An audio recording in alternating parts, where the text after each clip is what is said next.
Welcome to CFC Fan TV. I'm delighted to be joined by Charlie, the Hurricane Skillen from the Mail Online for this edition of Backpage Blues.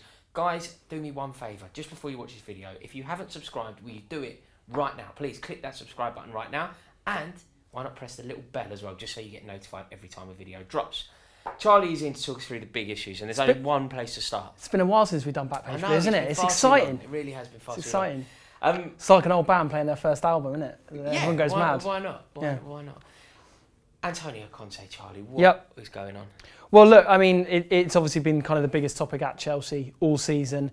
And again, after the West Ham game, there was rumours coming out of the club that it was going to be the end, before the end of the season. We all know that he's going to go in the summer. But, after that performance was terrible, wasn't it? Yeah. It was an awful performance. Well, again. Do you know what? For the first time in a very long time, I felt such apathy, in terms of like getting up, and it was pouring with rain in London as well. It was, It was pouring with rain. I was on the sofa at about sort of 1:30. I was on the sofa with my wife. I was quite content. I was quite comfortable. And then it was pouring, and then Chelsea were playing West Ham in a game I knew they were going to get nothing from, in a game that meant nothing, off the back of the Tottenham defeat. It was a chore. Hard work. It was a chore. Hard to work. Go. Yeah, it was. It was hard work. I could have happily stayed in the pub, if I'm honest. And then, after a complete non-entity of a performance for most of it anyway, I thought we played all right for the last 15 minutes of the first half, but the second half was atrocious. There were huge meetings at Chelsea that night on the immediate future of Antonio Conte. He's not completely safe. And at the moment, you mean? It's a live situation. So, if things, say we were to lose against Southampton again. But you can't wait for that. No, it's pointless. I agree, it's pointless. And what Chelsea is saying is most probably he will get to the end of the season. Personally, and I've gone on record so many times, I think Conte is a very good manager, and you'll see that when he goes to the next club and wins the league, whatever league it is there. But it's not a situation that's working for anyone, and I think it's something needs to change at Chelsea. And as much as I'd like to get rid of 15 players, that can't happen because it just never does, and it doesn't work. So to take the sting out of a situation that's not working for anyone, I would get rid of Conte now, and I would have got rid of him after the Tottenham game because I was distraught with that. Yeah, I agree. And also, if we're to have any chance of winning the FA Cup, because at the moment we're not going to win it, it's fair to say. Yeah, completely fair to say. I mean, on paper, obviously, you'd certainly hope we beat Southampton in the semi-final, but a final against. I'm not even convinced we'll beat them next week. No. I'm not convinced. I can't see us beating anyone at the minute. But a final against a Man United team that have looked a lot more resurgent, and I mean, God forbid, or a Tottenham team that have just battered us. Yeah. Don't even go there. It's not looking good. So I think there's nothing to lose really from getting rid of a manager that we all know is not going to be there in 3 months. Yeah. In terms of him actually going, the only hold up is his pay. Chelsea want him to walk away from his contract, which is obviously he's never going to do that. Why should he do that? It's a ridiculous thing to request. Which would obviously not. Would probably prohibit him from getting his contract paid up, which is to the tune of about £9 million. They're also very hopeful that he'll get offered another job at PSG. Are interested in him. I personally don't think he'll go to PSG. But the situation has to end soon, and it's basically it's Chelsea at the minute. It's Chelsea trying to avoid paying Conte compensation. Conte can easily just sit tight. Wait for his contract here to run. That's what he's doing. It's what he's been doing since February. Yeah, just sit tight, get your £9 million. Yeah. And then take another job. That's exactly what he's doing. That's exactly what he's doing. It's exactly what blame him for that. It's exactly what Chelsea There's not a don't person want to watching happen. This video. If somebody were to say to anybody watching this video, there's a chance that you could get £9 million if you just sit tight. Yeah, well, the two things holding it up is the money issue and the lack of a viable alternative. Right. I think Chelsea wanted, after we lost to Bournemouth and Watford, Chelsea wanted to sack Conte. They wanted Luis Enrique in, but Enrique wasn't happy with coming in midway through. He wasn't happy with kind of the terms of the deal, so it didn't happen. That's the only reason it didn't happen. I see. And now it's basically a bit of a game of cat and mouse between Chelsea and Conte. Right. It's like, everyone knows it's going to end, but it's just how it ends and how much money Chelsea have to pay. I see. Another relationship that might not be quite on the end, but it's looking like there's a few issues. Alvaro Morata has been sounding off, saying that he could potentially be on his way. Yeah, well, this came out of the Italian press, I think, on Tuesday morning, which was that Juventus are very interested in taking Morata back to Turin, and Morata's not in relation to this story, but over this season has said that he if he had his choice, he would have never left Italy. And we know many of us disagree, actually. Exactly. We know that he's not settled. He's not settled off the pitch at all. So it is. On it. No, mate. I mean, you know what? I'm actually considering learning to drive just so I can drive him to the airport. Yeah. I think he's been very, very poor for Chelsea. I've seen some people disagree with me. I think he's been a bit of an embarrassment, to be honest. I've got no issue if he wants to leave. If we get good money for him, get a striker. Well, this is the thing. He isn't in that bracket of striker. My only issue is he isn't in the top echelons of the strikers available. Where he sits is the rung below, and sadly, Chelsea now sit in the rung below. Yeah, so we're not going to get. I don't think that Chelsea, not in the Champions League, will attract a player to play up front better than Morata. No, so for that reason, I kind of want him to stay. But if we can get Diego Costa back, get rid of Morata tomorrow. Yeah, I certainly don't think that's going to happen. I know, but just to demonstrate a point. Yeah, no, of course. But I mean, yeah, that's the issue. I think because they've invested so much money in Morata, they'd have to get the absolute bottom price that they could get is exactly what they paid. 60. Yeah. Well, it's plus about 15, isn't it, with all the bonus stuff? But too many bonuses, can he? And then, how many bonuses can you get? Unless he got one for headed goals. I mean, look, you're right in the fact that it's going to be difficult to attract another striker that is going to do well. And I think, Chelsea, I think privately are obviously hopeful, but are convinced that he will be better next season. And after a season where he's really struggled to adapt and fit in and get a good run of games. He's 26 years old, isn't he? Yeah, look, I'm playing devil's advocate. I'm an outspoken, not a fan of Morata, but I think that there's going to be a lot of players leaving Chelsea this summer. It's a huge rebuilding job, and I think Chelsea could probably do without having to buy a first choice striker alongside a first choice midfielder, a first choice goalkeeper, and a couple of first choice defenders. And you never know, whoever's coming in, whoever the new manager is, may like Morata, may think that he can get him playing again. We'd hope so, yeah. Who will that be? Who's going to be coming in? It's very hard to talk about because I honestly don't think Chelsea know.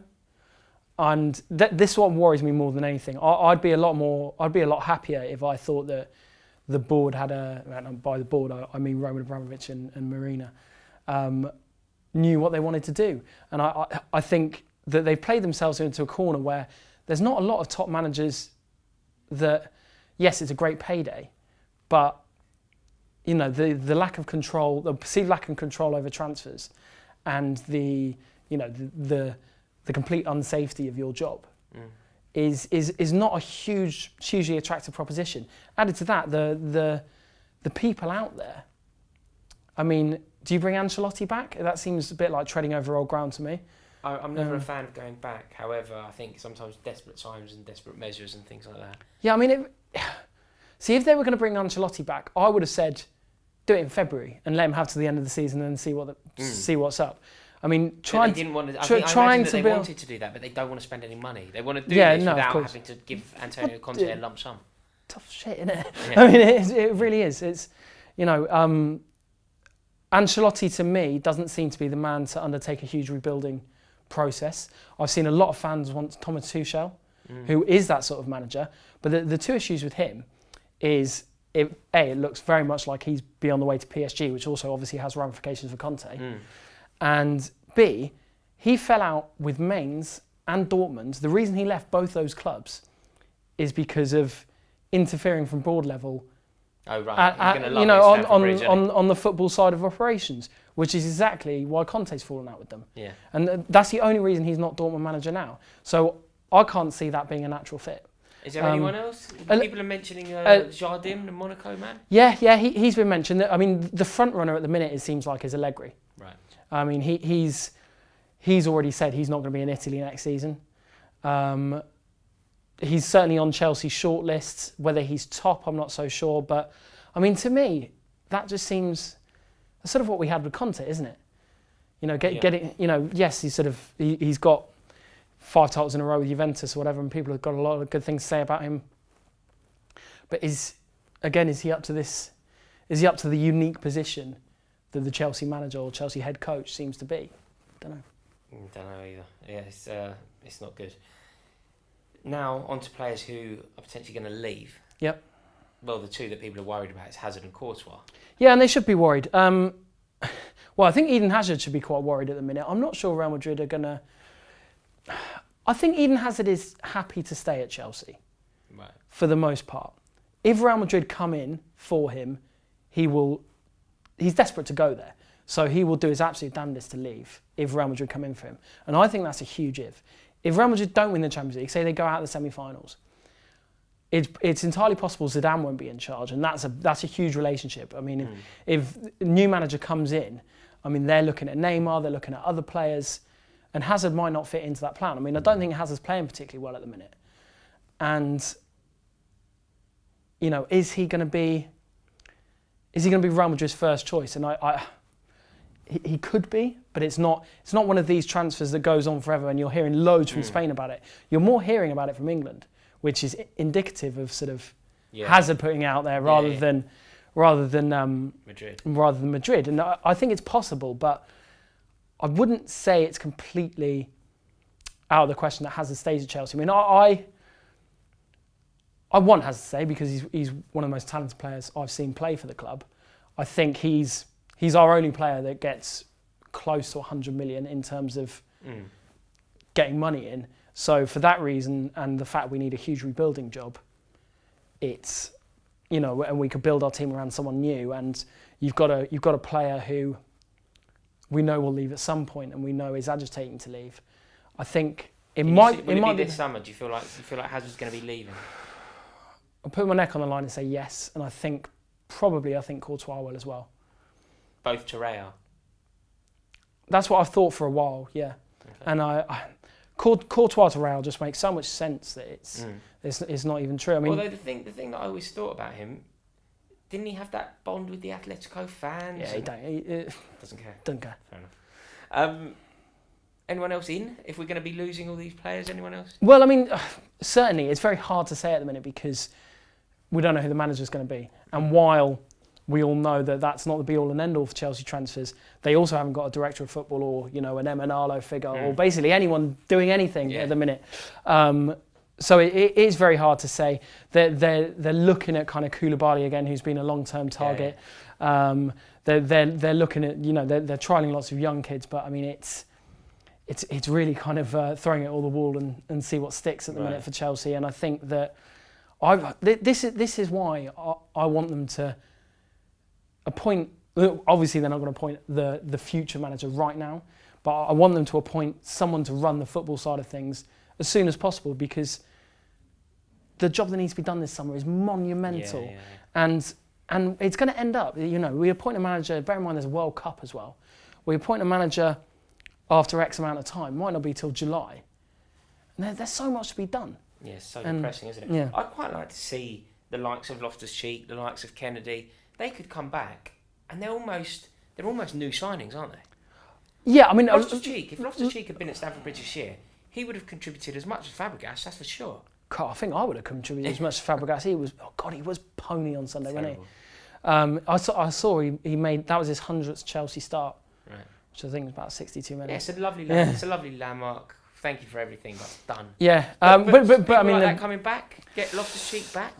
Kennedy back. I'd certainly love to see Loftus-Cheek back. I've always been a fan of Kennedy. I always think he makes things happen. So direct. I'd certainly be open to having him in the squad. Loftus-Cheek, I agree, would have got a hell of a lot of games. I don't see how you could say, well, Loftus-Cheek's so much worse than Drinkwater. No, exactly. Do you know what I mean? It's nonsense. I mean, I have to be constantly reminded that Ross Barkley is still at Chelsea Football Club, which seems bizarre to me. Yeah. But yeah, I mean, it would be good. I think in pre-season, obviously, all those players will get back together. And it comes down to the new manager. If he fancies Loftus-Cheek, then Loftus-Cheek might play 30 games next year. If he doesn't, then he'll go back on loan to Palace. Yeah. I mean, it's... We'll see. It's another highly inspiring, cheerful... I know, it's depressing, isn't it? It's CFC depressing. video. Yeah. So thank you all so much for watching.